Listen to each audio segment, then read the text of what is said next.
अमर है अमर है अमर है अमर है अमर है अमर है अमर है अमर है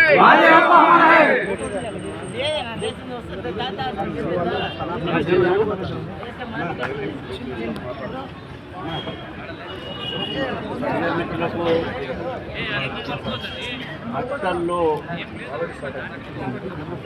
6వ వార్డులో ఉన్నటువంటి ఒక ఎరుకల మహాదేవప్ప ఇవాళ తెల్లవారుజామునే ఆత్మహత్య వార్త విన్న తర్వాత ఇక్కడ నేను రావడం జరిగింది. పొద్దున చాలామంది స్థానికులతో మాట్లాడాను. కార్యకర్తలతో మాట్లాడాను. వాడు కుటుంబ సభ్యుల దగ్గర పోయి ఏమైంది కనుక్కోవడం చెప్పడం జరిగింది. ఇక్కడ స్థానిక నాయకులు నాకు వారి వీడియో కూడా పంపించారు. వారి చనిపోయినటువంటి ఒక భార్య ఆమె స్పష్టంగా చెప్పింది, ఎలక్షన్స్ ఉండగా నేను ధీమాతో గెలుస్తున్నాను, ఆ గెలుపు తప్పకుండా నేను గెలిచి ఈ యొక్క వార్డు పనిచేస్తాను, సేవ చేస్తాను చెప్పి నాకు వేధింపులు జరుగుతున్నాయి, భయపెట్టిస్తున్నారు, బెదిరిస్తున్నారు.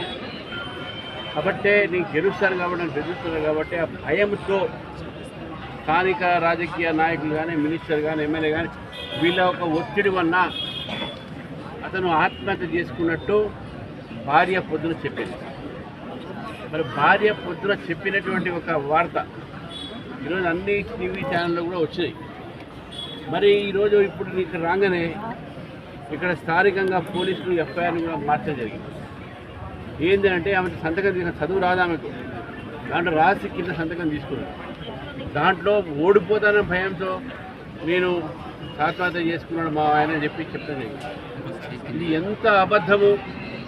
ఎంత సీఎం జిల్లా అయినా, ఎంత మంత్రి జిల్లా అయినా ఇటువంటి ఒక తప్పుడు పని చేయడానికి ప్రభుత్వానికి నాయకులు సిగ్గుండాలి. రేవంత్ ప్రభుత్వమా రాబందర్ ప్రభుత్వాన్ని ఒకసారి మనం ఆలోచిస్తాం. ఇది ఆత్మహత్య కాదు, ఇది హత్యగానే మేము భావిస్తాం.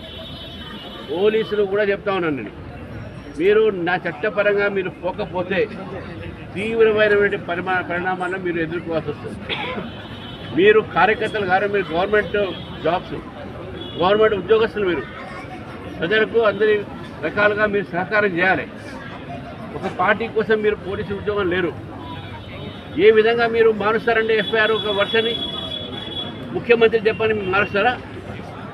మన మంత్రి చెప్పని మారుస్తారా? ప్రజలు ఏం కావాలి ఈ యొక్క జిల్లాలో? తప్పుడు ఎఫ్ఐఆర్ ఎట్లా రాస్తారు? ఒక చోటనో ముఖ్యమంత్రి గారి తమ్ముడే అన్నను వచ్చి పార్టీ మార్పిస్తారు మా వాళ్ళని.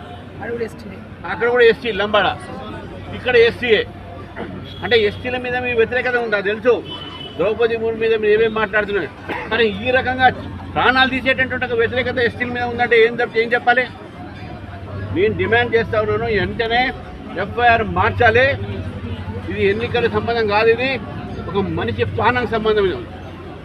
ఒక ఎస్టీ కుటుంబానికి సంబంధించింది, ఒక ఎస్టీ వర్గానికి సంబంధించింది. 45 సంవత్సరాలు మంచి భవిష్యత్తున ఓడిపోతే మళ్ళీసారి చేస్తాడు. అందుకైతే ఏముందని వయసు ఉంది కదా, ఎందుకు చేశాడు అట్లా? ఇన్ని అబద్ధాలు సృష్టించి ఈరోజు నమ్మరాని అబద్ధాలు, ఎవరు నమ్మరిది. భార్య పొద్దునే చెప్పింది మాకు, ఈయన చనిపోయింది కేవలం వాళ్ళ బెదిరింపుటకని చెప్పి. అంతకుముందు కూడా బెదిరించి తీసుకుపోయి కాంగ్రెస్ షాల్ కప్పడానికి మీద పారిపోయి వచ్చి లేదే నేను బీజేపీ చేస్తా చేశాడు. కాబట్టి నేను డిమాండ్ చేస్తా ఉన్నాను పోలీసు వారిని.